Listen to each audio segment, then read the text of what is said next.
The year 2026, the fire horse. Everyone feels it coming. They're expecting it to be fast, intense, and full of big, obvious changes. And they're not wrong. But that's the noisy part. That's not the part that will trip you up. What really gets people is not the big explosion they can see coming. It's the quiet shift that happens right after. It's that moment, around the middle of the year, when you're doing the same thing that got you great results in February, but suddenly it doesn't work anymore and you have no idea why. So if you think the Firehorse itself is the main show, you're looking in the wrong direction. The real game changer isn't the energy of the year itself, it's how that energy changes over time, especially when you hit the halfway point, and the world simply stops tolerating things that aren't built to last. Think of 2026 as a year-long car race. The Firehorse is like having a brand new engine that's all about speed and power. Everyone gets one. At the start of the race, just stepping on the gas makes you feel like a genius. You're flying. This is what a Bingwu year is. Yang fire on a horse. It only happens once every 60 years. It's pure acceleration. Fire isn't just passion. Imagine a giant spotlight is turned on you and everything you've built. If what you built is solid, it looks amazing.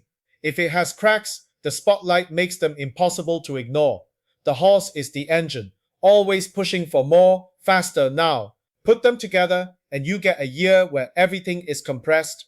Ideas that used to take months to develop now happen in weeks. Choices you thought you could put off are suddenly demanding an answer today. Naturally, you see this as a huge opportunity, and it is. But that's only half the story. The same spotlight that makes you visible also takes away all the shadows you used to hide in, and the same speed that gets you ahead also means that if you make one wrong turn, you'll spin out before you can even react. Now, here's the part that really matters, the part most people will completely miss. A year isn't just one block of energy, it's a story that unfolds month by month. The real shift happens when the energy of the month begins to interact with the energy of the year. Imagine the Firehorse year is a giant bonfire. It's already burning hot.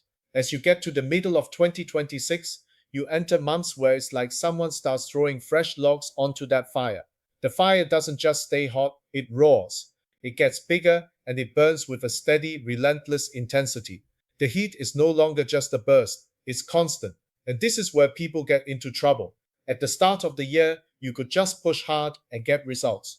You could run on pure adrenaline, but by the middle of the year, the game changes. The energy is no longer testing if you're willing to run, it's testing if you have the stamina to keep running without falling apart. Pushing harder without a plan starts to backfire. So what happens? People who were sprinting from the start begin to run out of breath. People who were just going with the flow suddenly find themselves being swept away. People who thought being busy was the same as making progress start working harder and harder for less and less. This is the reset. It's not a mystery. It's just what happens when the initial excitement wears off and the real work begins. So what does this look like in your actual life, not in some chart? First, everything gets faster, but you don't automatically get smarter. You'll get quicker replies, see opportunities pop up and vanish in a day, and feel pressure to make decisions instantly. But if your mind isn't clear, you won't make better decisions. You'll just make bigger mistakes faster. Second, the pressure stops coming in waves and becomes the new weather. Before, you could work hard, then catch your breath. By mid-year, the heat is always on. This puts your plans, your team, and your own mind under constant stress. The things you used to do that work perfectly now feel like you're trying to run through mud. Not because they are wrong, but because the environment has changed. What was once good enough is now too slow, too clunky, too inefficient. This is the moment most people get confused. They look outside and ask, what went wrong? When they should be looking at their own strategy and asking what needs to change. So, what do? You don't try to fight the fire, and you definitely don't try to slow down because the whole world is speeding up. That's a losing battle. You build a better vehicle. If the year is a raging river of fire, you don't try to build a dam to stop it. You build a strong, clear channel to guide that powerful energy where you want it to go.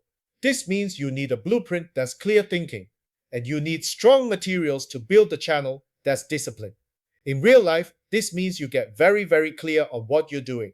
You create simple rules for making decisions. You force yourself to take a 5-minute pause to think before you jump, even when everyone else is screaming, go, go, go, because the people who win in the second half of this race aren't the ones who are just fast. They are the ones who can handle the speed without crashing, and that's a whole different skill set. So the big mid-year shift of 2026 isn't a surprise attack, it's a predictable change of seasons. At the start of the year, the energy rewards anyone who takes action. By the middle of the year, it only rewards those who have a structure. If you miss that turning point, you don't just fall behind, you burn out, all while thinking you're still pushing forward. The real question isn't whether 2026 will be a powerful year. We already know it will be. The real question is, are you planning to use the same strategy in July as you did in February? Because if you are, the energy of the year will have changed. But you haven't, and that's the shift that will leave most people behind.